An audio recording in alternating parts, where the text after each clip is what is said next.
7 Guyanese are listed in the Guyana franchise for the Caribbean Premier League 2020 tournament set for later this month.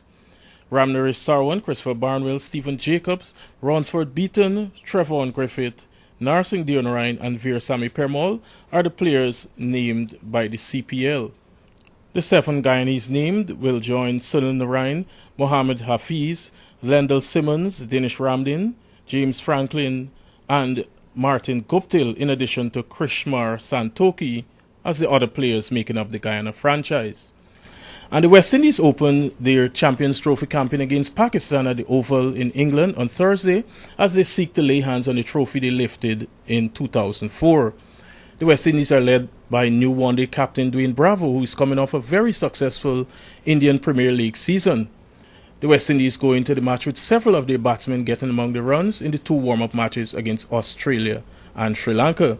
They will be looking to their power hitters, Gale, Bravo and Pollard, as well as Sarwan and Darren Bravo to continue their rich form and for the bowlers to strike early. The Pakistanis have been installed by many cricket commentators as the favourites to lift the trophy this year. And in more good news for the West Indies Cricket Board has announced that Digicel, the telephone giant, has extended its sponsorship for the Caribbean side to 2016. The current sponsorship deal was set to end this year. Rugby, the coach of the Trinidad squad that sent Guyana packing out of the NACRA 15s qualifiers, Gary Mendes, said that he had to develop a style of play to adapt to the physical strength of his players. Well, all we did differently is that we're trying to sort of play our style of rugby, develop our own style. Because as you can see, we don't have very much big guys, so we try to develop a more end-to-end expansive game, and that's what we've been doing. Has been successful for us because that is where our strengths are.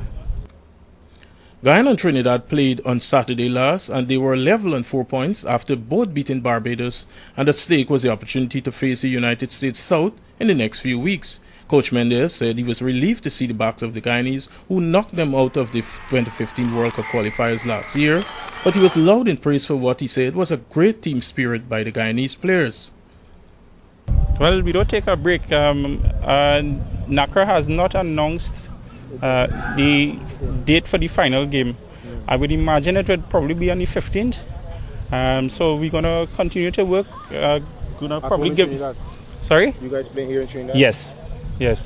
Because we ranked above them, so the game is going to be played here. And for now, we're just going to continue working on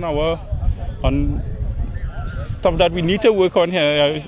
As you can see, like I said, our finish needs are touching up, so we're going to work on that and get ourselves, deal with all the niggling injuries and get ourselves ready for that final.